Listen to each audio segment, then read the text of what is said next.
이명웅이 세금 체납으로 집을 압류당했습니다. 서울 마포구청이 이명웅이 보유한 메세나폴리스 펜트하우스를 압류했는데요.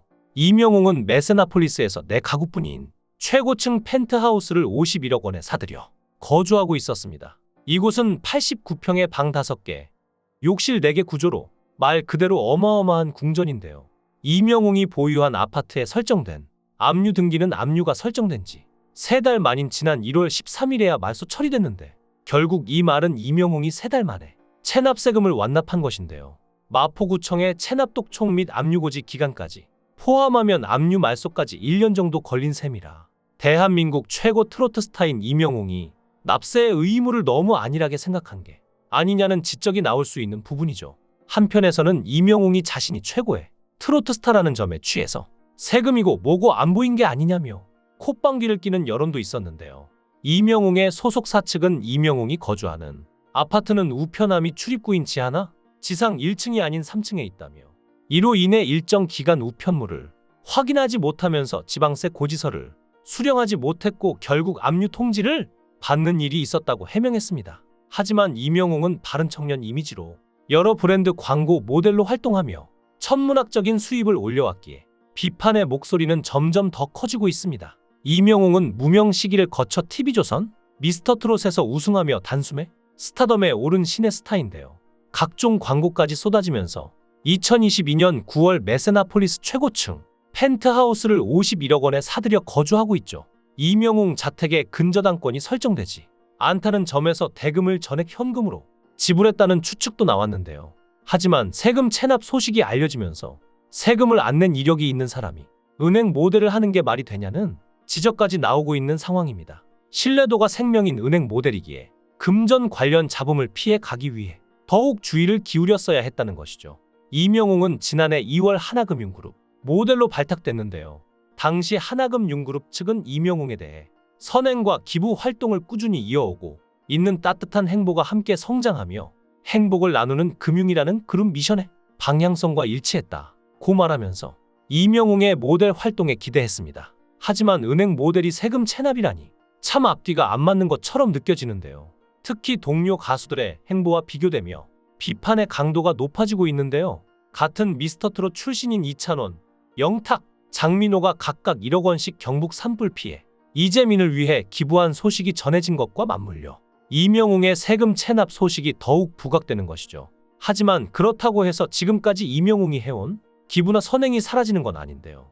이명웅은 지난 2021년부터 팬클럽 영웅시대 이름으로 꾸준히 사랑의 열매의 기부를 이어오고 있습니다. 이번 기부를 포함해 이명웅이 영웅시대 이름으로 기부한 성금과 소속사가 사랑의 열매에 전달한 누적 성금은 총 17억 원에 달한다고 하는데요.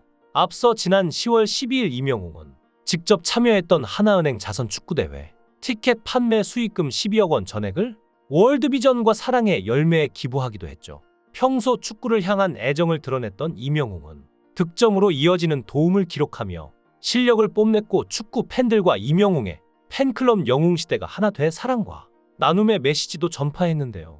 특히 하프타임에는 관객 3만 5천여 명 앞에서 공연을 펼치기도 했습니다. 게다가 이명웅은 콘서트 준비로 바쁜 와중에도 대회에 참여하며 팬들과 소통했다며 이명웅의 진심 어린 행보는 팬들에게 더욱 큰 감동을 선사했고 나눔의 가치를 몸소 실천하는 모습으로 귀감이 되기도 했다고 전했는데요.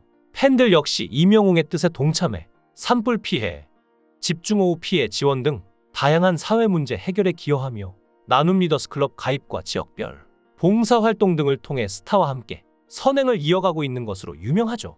이명웅이 이렇게 세금 체납으로 불명예스러운 일을 당하기는 했지만 그래도 앞으로 추가적으로 비슷한 일이 일어나지만 않는다면 문제는 없을 것으로 보입니다. 특히 이명웅은 기존의 아이돌 팬들이 생각하지도 못했던 부분들을 자신의 팬들에게 지원하는 것으로 유명한데요. 가장 주목받는 것이 바로 콘서트입니다. 셀 수 없이 많은 안전요원 배치, 휠체어 이동 보조는 배려가 아니라 자원 개념으로 존재하고 있는데요. 거동이 불편해도 움츠러들지 않고 도움을 요청하고 눈치 보지 않고 최애의 이름을 목 놓아 부를 수 있는 공간이죠. 다른 콘서트만 가본 사람이 이명웅 콘서트에서 굉장히 낯선 장면을 목격한다면 바로 휠체어를 탄 사람이 많다는 건데요. 대부분의 콘서트장엔 휠체어석이 있지만 눈에 띌 정도로 많이 보인 건 그때가 처음이었다고 합니다. 단순히 연로한 팬의 숫자가 많기 때문은 아닌 것이 이명웅 콘서트는 거동이 불편해도 와도 된다고 계속 안내를 해왔다고 하는데요. 휠체어석 티켓 부스를 공연장 맨 앞 상징적인 위치에 두기도 했죠. 슬프고 부끄럽게도 이 나라에서 교통약자가 마음 놓고 갈 수 있는 곳은 많지 않은데 이명웅 콘서트에서는 휠체어 이동을 도울 인력을 따로 배치하고 안전요원이 연로한 팬을 기꺼이 업고 계단을 오르는 뭉클한 장면도 볼 수 있죠. 개별의 미담이라고 퉁치기에는 이명웅 콘서트에는 공동체에 대한 철학이 있죠. 스타디움 곳곳 눈 닿는 곳마다 붙어있는 큰 글씨 안내 현수막은 물론이고 간이 화장실은 셀 수 없이 많을 뿐더러 무척이나 청결했다고 합니다. 그리고 이명웅 콘서트에는 시야 제한석도 시력 제한석도 없는데요. 보통 콘서트에는 시야를 가리는 좌석을 시야 제한석이라고 일반적인 가격보다 조금 저렴하게 판매하는데 그마저도 제대로 가수를 볼 수 없죠. 하지만 이명웅이 360도 오픈 무대를 설치한 작년 콘서트에서는 모든 각도에 전광판이 있어 관객이 이명웅을 찾기 전에 이미 다가와 있었다는 소리도 나왔습니다. 이 철학은 대관 방식으로도 확장되는데요. 서울에서 가장 큰 대형 공연장인 잠실 주경기장이 리모델링에 들어가며 대안으로 서울 월드컵 경기장이 떠오르고 있는데 여기에서 가장 큰 문제는 잔디 보호였습니다. 잔디 보호가 관건인 이 시설을 초창기 대관 가수가 어떻게 사용하느냐가 앞으로의 상황에 큰 영향을 미치게 될 것인데 이명웅은 그 답을 내놨습니다. 이명웅 콘서트는 그라운드석을 비우고 대신 흰 천을 덮어 스크린으로 활용하며 잔디도 보호하고 공연 수준도 높이는 일타상 피해 선례를 남겼는데요. 이명웅에겐 나이를 잊게 하는 힘이 있죠. 그의 캐릭터는 굉장히 인상적인데 한마디로 요즘 사람 같지 않습니다. 올드한 취향을 가졌다는 의미가 아니라 이미 많이 알려진 사실이지만 이명웅은 녹록지 않은 환경에서 성장했죠. 군고구마 장사, 화장 퍼프 제조, 홀 서빙까지 안 해본 아르바이트가 없다고 했는데요. 그러나 주저앉고 싶은 현실은 오히려 그를 우뚝 서게 만들었던 것 같습니다. 저마다의 사정과 애환을 가진 사람들과 일하며 인생을 배우고 무명 트로트 가수로 무대에 서며 어떤 순간에도 당당히 어깨 펴는 기계를 얻은 것이죠.